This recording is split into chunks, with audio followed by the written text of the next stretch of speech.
بسم الله الرحمن الرحيم. للذين استجابوا لربهم الحسنى والذين لم يستجيبوا له لو أن لهم ما في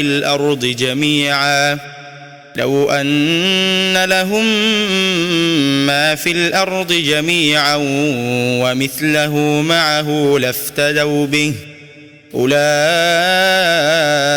لهم سوء الحساب ومأواهم جهنم وبئس المهاد. أفمن يعلم أنما أنزل إليك من ربك الحق كمن هو أعمى إنما يتذكر أولو الألباب الذين يوفون بعهد الله ولا ينقضون الميثاق والذين يصلون ما أمر الله به أن يوصل ويخشون ربهم ويخافون سوء الحساب والذين صبروا ابتغاء وجه ربهم وأقاموا الصلاة وأنفقوا مما رزقناهم سرا وعلانية ويدرؤون بالحسنة السيئة أولئك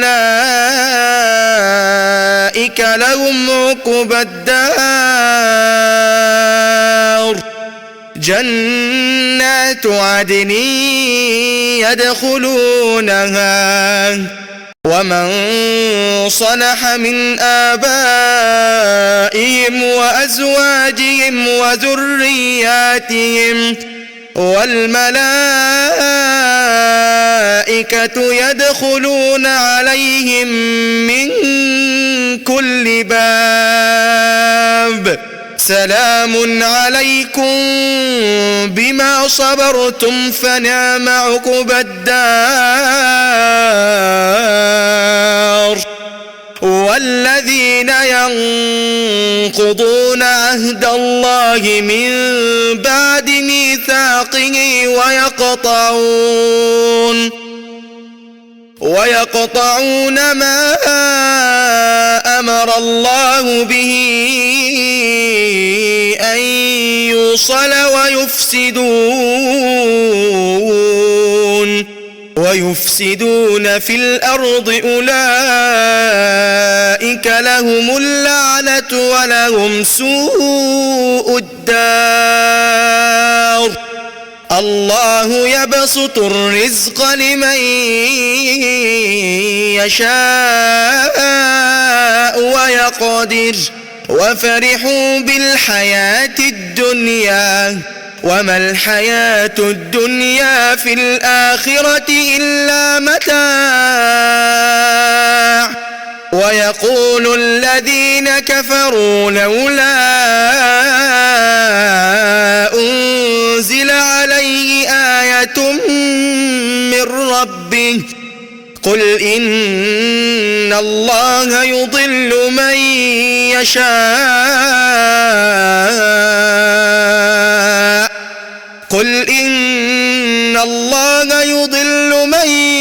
يشاء ويهدي إليه من أناب الذين آمنوا وتطمئن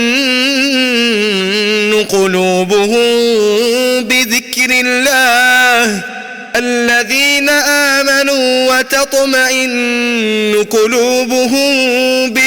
الله ألا بذكر الله تطمئن القلوب. الذين آمنوا وعملوا الصالحات الذين آمنوا وعملوا الصالحات طوبى لهم وحسن مآب. صدق الله العظيم.